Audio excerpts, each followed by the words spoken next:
দেখুন, স্বামী স্ত্রী দুইজনই প্রতিবন্ধী। প্রতিবন্ধী বলাটা ভালো না, তারপরও আমি বলে ফেললাম, মাফ করবেন। তারা নিজেরা নিজেদের ঘরের কাজগুলো করে। স্বামীও কিন্তু তার পায়ে সমস্যা, আর ওয়াইফ তো এইটুক। তো তারা নিজেরা নিজেদের কাজগুলো করে, দুইজন দুজনকে হেল্প করে, দুইজন দুজনকে কত মানে সম্মানও করে। ভালো। ওয়াইফ উঠতে পারে না, উনি উঠাই দিল, এখন বিছনা গুছাইতেছে, উনিও সাথে সাথে হেল্প করতেছে। আসলে সংসার জীবনটাই এরকম, প্রতিবন্ধী না আর ভালো না, এইটা কোনো কথা না। সবাই সবাইকে, হাজব্যান্ড যদি ওয়াইফকে একটু হেল্প করে, ওয়াইফেরও বুঝতে হবে হাজব্যান্ড কখন ভালো থাকে কখন মন্দ থাকে, তার মন মানসিকতা বুঝতে হবে। সব কিছু মিলে ঝিলেই সংসার সুখী হয়।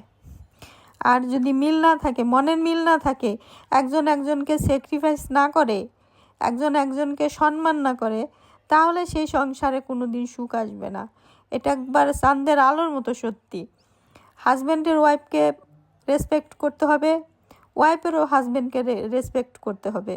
ওয়াইফ যদি হাজব্যান্ডকে সবসময় গোলাম বানায় রাখার চেষ্টা করে, তাহলে সে তো ওয়াইফই তো খারাপ, কারণ সে গোলামের সংসার করে। হাজব্যান্ডকে বানায় রাখতে হবে রাজার মতো, সে হবে রাজা, যে আমার ঘরের রাজা সে, তাহলে মানুষও তাকে সম্মান করবে। ওয়াইফ যদি তাকে রাজা ভাবে। আর হাজব্যান্ডের কাছে আবদার করা যায়, হাজব্যান্ডকে ভয়ও পেতে হবে, আবার ভালোবাসতে হবে, সব কিছু করতে হবে। তা না হলে সংসার সুখের হবে না।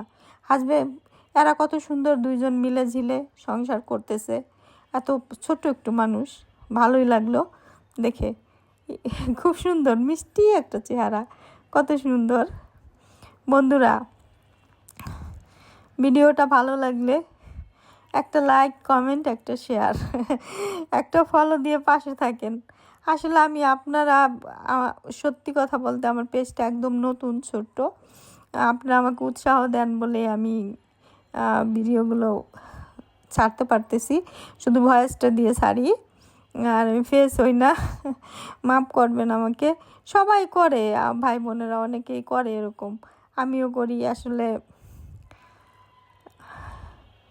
ভালোই কাজ করতেছে। এখন রান্না বান্না চলতেছে, এরা যা যা খায় এইগুলোই রান্না করতেছে। তবে এদের খাবার খুব সুস্বাদু, কারণ আমাদের মতো অত একেবারে জ্বালাইয়া ভতা ভতা করে খায় না। এরা কোনো রকম সেদ্ধ খেয়ে ফেলে, কাঁচাই খেয়ে ফেলে, এই জন্যে তো এদের স্কিন এত সুন্দর। কি সুন্দর হাজব্যান্ড কত হেল্প করতেছে ওয়াইফকে, এটা দেখলেও ভালো লাগে। দুইজন দুইজনের